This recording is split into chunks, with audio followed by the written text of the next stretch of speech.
Laudetur Jesus Christus. Vatican and World News.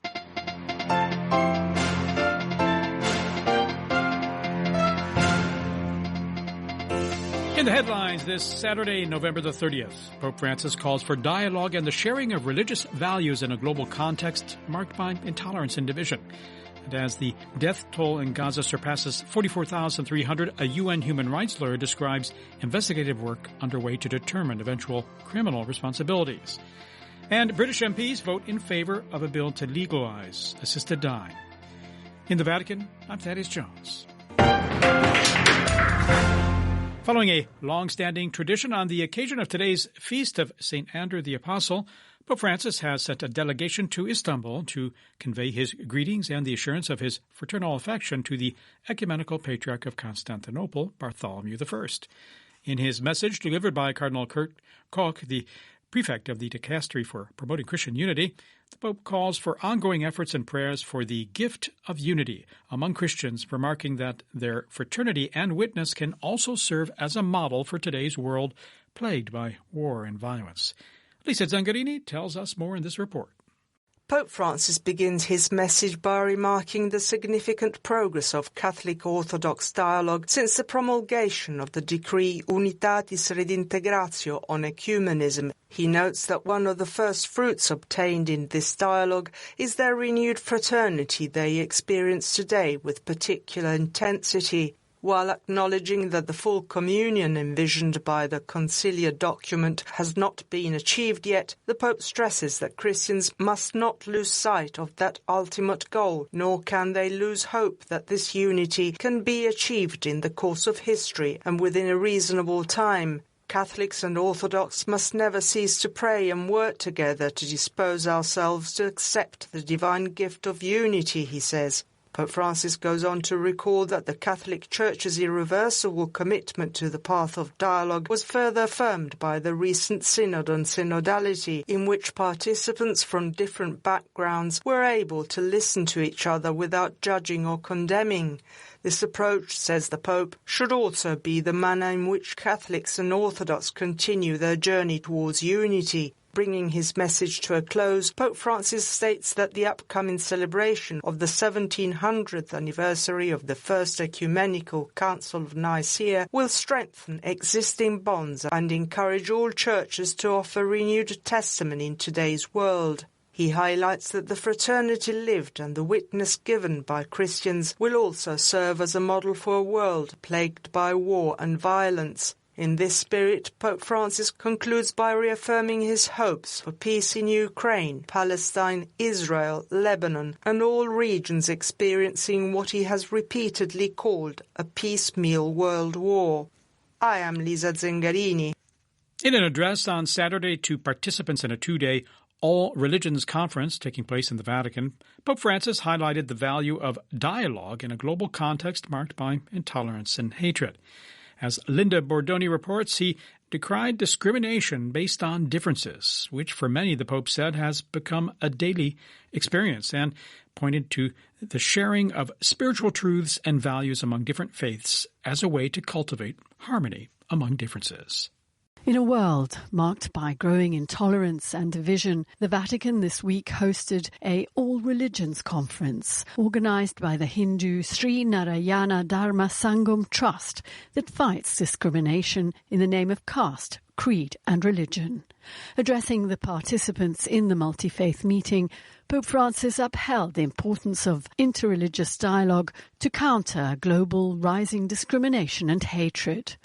Expressing appreciation for the legacy of Sri Narayana Guru, the Hindu spiritual guide and social reformer who fought against the caste system, the Pope said the Guru's message of universal human dignity resonates strongly today, reminding us that all people, regardless of ethnicity or faith, are members of one human family. The conference themed Religions Together for a Better Humanity is particularly timely, the Holy Father said, decrying the daily reality of intolerance, discrimination and violence faced by many, especially the poor and defenceless, and recalling the message contained in the document on human fraternity for world peace and living together that he co-signed in 2019 with Grand Imam Ahmed Al-Tayeb. He urged global faith communities to foster harmony among differences and to reject individualism, exclusion and indifference. Concluding, Pope Francis encouraged all people of goodwill to remain deeply rooted in their beliefs while working together for unity and peace. This cooperation, he said, is essential to achieving harmony and coexistence in our increasingly divided world. I'm Linda Bordoni. The tragic death toll from the violence in Gaza has far exceeded 44,000, 70% of whom are women and children. Over 13,000 children have died, close to 800 under the age of 1. According to Australian human rights lawyer Chris Sidolti, the number of children killed is the greatest number of any conflict this century. Mr. Sidolti is an international human rights lawyer and a commissioner with the United Nations Independent International Commission of Inquiry on the occupied Palestinian territory, including East Jerusalem and Israel.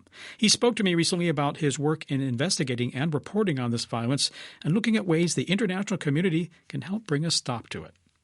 Thousands of children have been killed. In excess of 13,000, but in all probability, many thousands more than that.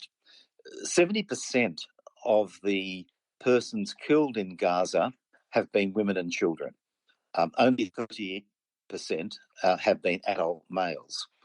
So 70% are civilians who cannot be suspected of terrorist activity.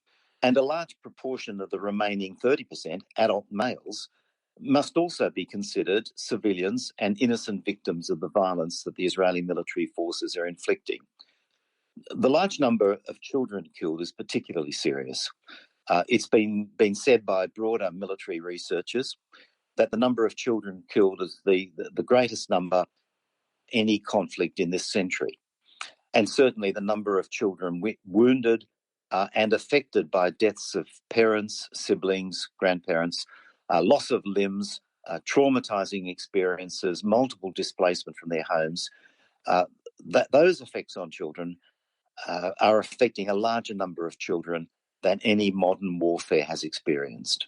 In terms of your findings, can you tell us or highlight some of what you found? In looking at the situation since 7 October, we reported in June this year to the Human Rights Council on the first part of our investigations, and that is what happened on 7 October and 8 October in southern Israel, and what happened between those dates and the end of 2023 in Gaza. So far as the events in southern Israel were concerned, we came to the conclusion that the armed Palestinian groups had committed war crimes, including the targeting of civilians, deliberate killing of civilians, taking of hostages, torture and mistreatment, and sexual violence. In relation to events in Gaza from then till the end of 2023, we came to the conclusion that the Israeli forces had embarked upon an operational strategy that inevitably meant the commission of war crimes and crimes against humanity on a mass scale. These were the inevitable consequences of the strategy of total destruction that the Israeli military forces implemented in their attacks on Gaza and in the fighting that has occurred in Gaza since then. And indeed, that's our view continuing into 2024, as expressed in our most recent report to the UN General Assembly. That was UN human rights lawyer Chris Sidolti. Meanwhile, in international news and staying in the Middle East there, in Syria, Islamist fighters are reported to have taken control large swaths of Aleppo. Nathan Morley reports. Aleppo is the country's second city and has been stunned as rebels continued their lightning offensive. Events on the ground are moving with some speed. The Syrian Observatory for Human Rights, which closely monitors events in the country, said forces loyal to President Assad had fled the city without offering any meaningful resistance. The observatory said more than 300 people, including more than 20 civilians, had been killed since the offensive started on Wednesday. Aleppo's governor, police chiefs and security officials have pulled out from the city centre, according to the observatory. Meanwhile, the Kremlin spokesman Dmitry Peskov expressed his support for the government of Syria to quickly restore order. He said the country's sovereignty was under attack. Earlier, Russia reportedly launched airstrikes in part of Aleppo for the first time since 2016. The Syrian army, with the help of Russia, Iran and Hezbollah, regained control of Aleppo 8 years ago after a long and brutal battle. Elsewhere, the Israeli Air Force announced on Saturday morning that it had bombed military infrastructure sites near a border crossing between Syria and Lebanon. For Vatican Radio, this is Nathan Morley reporting.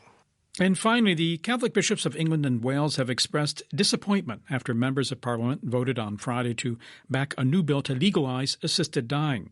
330 lawmakers voted in favour, with 275 against the proposed bill, which would allow terminally ill adults with less than 6 months to live the right to choose to end their lives with medical help. From London, Susie Hodges reports.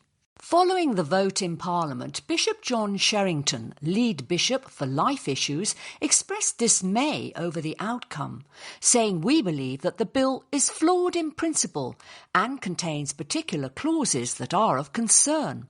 Bishop Sherrington said the Catholic bishops were especially concerned about a lack of protection for conscientious objection to assisted suicide. He said clauses in the bill prevent doctors from properly exercising conscientious objection, provide inadequate protection to hospices and care homes that do not wish to participate in assisted suicide, and allow doctors to initiate conversations about this issue.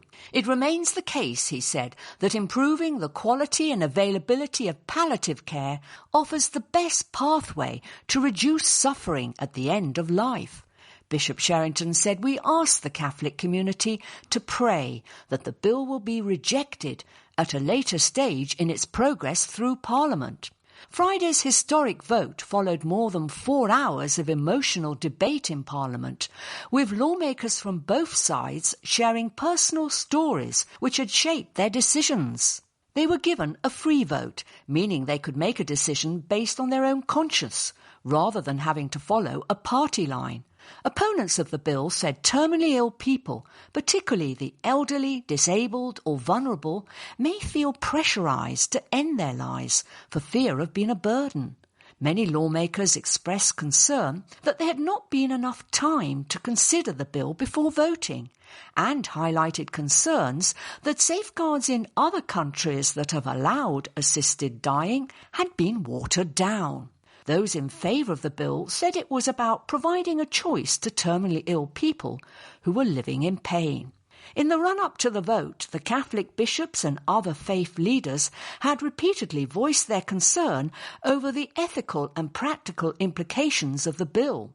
Cardinal Vincent Nichols, president of the Catholic Bishops' Conference of England and Wales, had warned several times that the right to die can easily become a duty to die. For Vatican Radio, I'm Susie Hodges reporting from London. And that brings us to the conclusion of this edition of our Vatican World News Update. Thanks for joining us. You can find out even more there on www.vaticannews.va. My thanks to Daniele Giorgi for the tech help here, and my thanks to all of you for joining me. That is Jones here in the Vatican.